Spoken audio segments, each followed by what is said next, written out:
S'il vous arrive de venir à Bruxelles, vous êtes probablement déjà passé devant ces grilles et devant cette vaste demeure. Vaste demeure, non, il s'agit d'un palais qui possède une riche histoire et qui a vu naître le plus populaire des rois des Belges. D'ordinaire, ce palais est inaccessible au public, mais nous allons le visiter ensemble. Il s'agit d'une véritable pépite de notre patrimoine. Suivez-moi, j'ai les clés.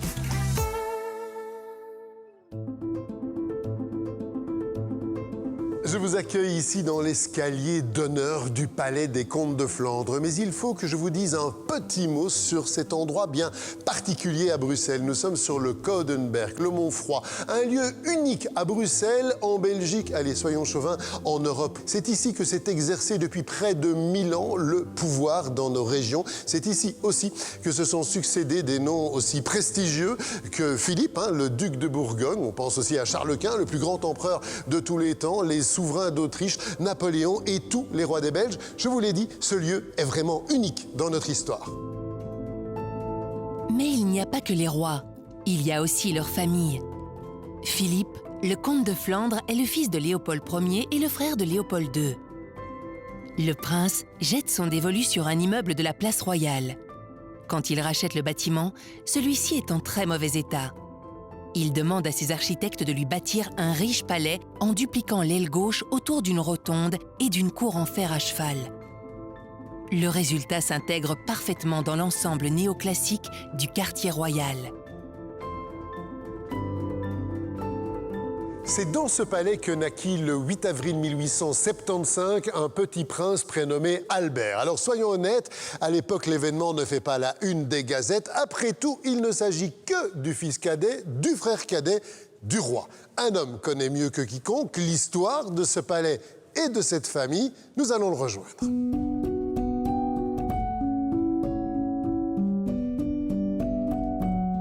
Karl Hendricks, bonjour. Vous êtes en charge du patrimoine de ce palais extraordinaire. C'est un lieu de travail qui fait rêver. C'est vrai, on est très heureux d'être ici dans cet ancien palais royal. En fait, ce que vous voyez ici, c'est la création du frère cadet du roi Léopold II qui a habité ici avec sa femme la comtesse et c'était sa chambre à coucher et c'est ici que le roi Albert Ier est né, dans cette chambre. Alors Karl, à l'époque, ça se fait dans les grandes familles, les couples ne dorment pas ensemble, ils ont chacun leur chambre à coucher. Et ici, donc, on est dans la chambre à coucher de la comtesse de Flandre. Qu'est-ce qu'il en reste, en fait? Il en reste pas beaucoup, mais donc un détail qui est peut-être très intéressant, ce sont les deux crochets dans la corniche qui montrent où le baldaquin du lit était accroché. Donc le lit de la comtesse se trouvait entre les deux fenêtres. Et donc c'est ici... C'est à cet endroit précis qu'est né le futur roi Albert? Le futur roi Albert Ier. Et d'ailleurs, on a le buste du roi pour ça. Alors, soyons honnêtes, c'était un grand collectionneur, mais aujourd'hui, quand on voit les photos, on se dit, mais comment il faisait pour vivre dans ce palais? C'était une espèce de capharnaüm incroyable, avec des objets partout, des peintures, des sculptures. Oui. C'était typiquement le style victorien où tout devait être rempli de petits bibelots, d'objets, de peintures. Et c'était surtout la princesse aussi, la comtesse de Flandre, qui peignait elle-même. C'était une peintre assez douée. Et donc, il y avait beaucoup d'œuvres partout, aussi de jeunes artistes qu'elle aimait protéger ou qu'elle aimait promouvoir. Toute la famille vit donc ici, dans ce palais qui déborde d'objets au point de ressembler à un magasin d'antiquités. Le comte réside au rez-de-chaussée. C'est un collectionneur compulsif. Il s'isole souvent pour donner libre cours à sa passion pour les livres. Sa bibliothèque compte plus de 30 000 volumes. Il apprécie aussi les meilleurs vins et sa cave est réputée dans toute la ville. La comtesse de Flandre vit au premier étage, aussi appelé « bel étage ». Quant aux enfants, ils habitent au deuxième étage. Tous sous le même toit, mais chacun chez soi. Nous voici précisément au bel étage et plus particulièrement dans le salon de la comtesse de Flandre. Un salon dont la décoration traduit le goût de la mère du prince Albert. Un goût très féminin pour des ornementations fines et des dorures. Il faut le dire aussi, la comtesse de Flandre était une artiste. Je vais vous montrer ça. Nous pénétrons ici dans un endroit très secret, intime. Il s'agit du boudoir de la comtesse de Flandre. Alors, c'était une femme de tête, une femme de caractère, bien sûr, mais c'était aussi une artiste dotée d'un talent certain. Une preuve, d'ailleurs, cette œuvre, une composition florale signée Marie, comtesse de Flandre, dont elle a orné le dessus de porte. Waouh! Alors ici, forcément, on en a le souffle coupé. On est dans le grand salon? Oui, on est dans le salon central, donc on est au-dessus de l'entrée principale du bâtiment. Et c'est ici que le comte et la comtesse recevaient leurs hôtes. Il y a des P et des M un peu partout. Oui, partout dans les plafonds du palais, vous verrez le monogramme du couple, donc le double P, un P droite et un P à l'envers. Et donc le roi Albert reçoit ce palais, mais il va le vendre à la Banque de Bruxelles. Donc ça devient une banque, oui, pendant très longtemps. Pendant plus de 60 ans, oui. Plus de 60 ans, donc jusqu'au milieu des années 80, 1984. La banque quitte ce palais pour s'installer à la place du trône. Et à ce moment-là, l'État belge a acheté ce bâtiment pour y abriter la Cour des comptes. Monsieur Hendrick, ce plafond, on ne peut qu'avoir le regard attiré, bien sûr, mais il y a un message derrière ce plafond. Le comte ne l'a pas fait peindre comme ça, par hasard. Non, non, il a même indiqué, le plafond représente notre siècle, il dit, c'est donc le 19e siècle.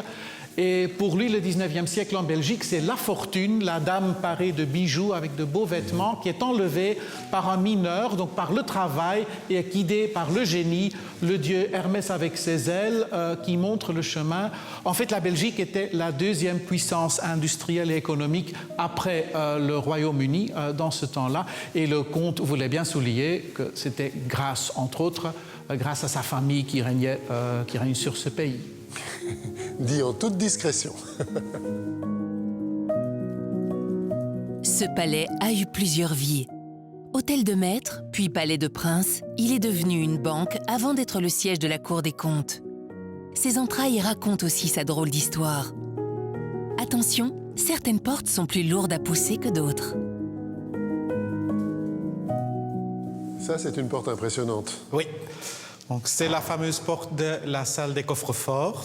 Il y en a deux, ouais. Donc, qui servaient à protéger évidemment les 2 étages de coffres-forts que la banque a fait creuser. Il y a encore 2 étages en dessous, donc il y a 4 étages de sous-sol, avec même un abri contre les attaques. C'est créé pendant la Deuxième Guerre mondiale. Rassurez-nous, il n'y a jamais eu de cambriolage? Non, non. On comprend pourquoi.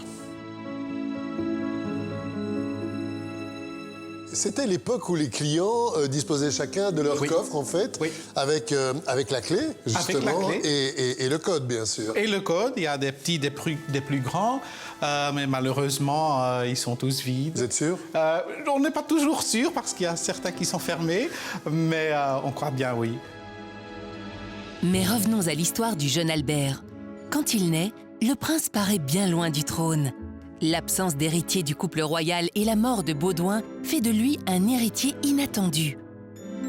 Le prince n'a pas reçu une éducation royale. Il se passionne pour la technique et les trains au point de rêver de devenir chef de gare. Il lui arrive d'échapper à la surveillance paternelle pour aller jouer avec des gamins du quartier.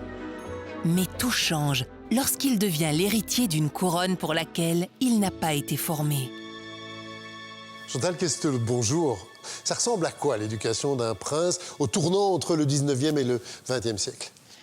Ça ne doit pas être quelque chose de facile à vivre, parce qu'au fond, ces enfants, ils sont confiés à des personnes extérieures, des précepteurs, des professeurs privés. Et donc, finalement, ce que nous envisageons comme l'idéal de la famille bourgeoise, d'une famille où les parents sont très présents, très aimants, ça ne correspond pas à la réalité quotidienne qu'ont vécu ces enfants royaux, qui, la plupart du temps, mangent d'ailleurs avec ces professeurs et ne mangent qu'à 2 reprises, tous ensemble, les professeurs et les parents. Donc, c'est des relations empreintes quand même d'une certaine froideur par rapport à ce qu'on pourrait imaginer aujourd'hui dans des milieux similaires début du XXIe siècle. Ils étaient heureux ici, vous pensez? Alors je crois qu'ils ont eu des moments de complicité à l'enfance. Les témoignages que l'on a d'une relation plus difficile, d'un vécu plus difficile, sont des témoignages plus tardifs. Au fond, quand Albert devient un grand adolescent, qui va se retrouver seul, après le décès de son frère, seul avec ses parents, puisque ses deux sœurs se sont mariées. Et donc là, il y a une période beaucoup moins facile, aussi parce que les parents ont vieilli, que leurs relations ne sont pas toujours au beau fixe. La jeunesse d'Albert, on le présente souvent comme un petit prince un peu livré à lui-même, qui fait un petit peu ce qu'il veut, qui joue avec les gamins, les catcheuses du quartier. On a peut-être un petit peu exagéré les choses. Oui, je crois qu'on a un petit peu exagéré les choses. Il y a l'une ou l'autre anecdote où on sait qu'il s'est sauvé. Et justement, le fait qu'on les ait retenues montre sans doute qu'elles sont exceptionnelles. C'est vrai qu'il est sans doute plus turbulent parce qu'on le compare sans doute à son aîné qui a un autre profil. Maintenant, une fois qu'il va grandir en âge, il va grandir en maturité. C'est quelqu'un de plutôt timide, de plutôt effacé, donc pas l'image de quelqu'un qui fait en permanence les 400 coups non plus. Jour après jour, Albert apprend son futur métier de roi. Il rencontre une princesse bavaroise.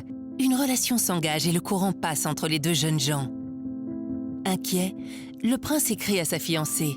« Croyez-vous que vous pourriez supporter l'air de la Belgique ?» Le mariage a beau être arrangé, Élisabeth est sincèrement amoureuse et elle accepte de suivre son prince dans son nouveau pays. En 1900, Albert épouse Élisabeth.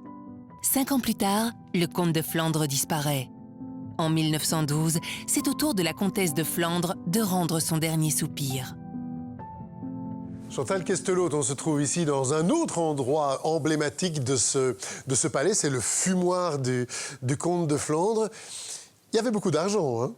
Oui, pas mal. Hein. On peut dire que c'est lui qui a un peu hérité du gros lot dans la famille. Bon, comme il n'a pas eu de rôle officiel, Léopold II a pris tout. Donc, effectivement, c'est une famille extrêmement fortunée. On peut dire que c'est une des grandes fortunes. Et en plus, il va bien faire fructifier son patrimoine. Donc, c'est quelqu'un qui vit de manière très, très confortable, avec une domesticité multiple et tout. Donc là, effectivement, un train de vie à la hauteur de ce qu'on peut imaginer et qui suscite aussi les critiques légitimes par rapport à un train de vie par rapport à la population ordinaire. On a une image d'Albert avant son accession au trône, un jeune homme trop grand, bégayeur, mal à l'aise, parfois même gaffeur. Est-ce que ça correspond à la réalité du personnage ?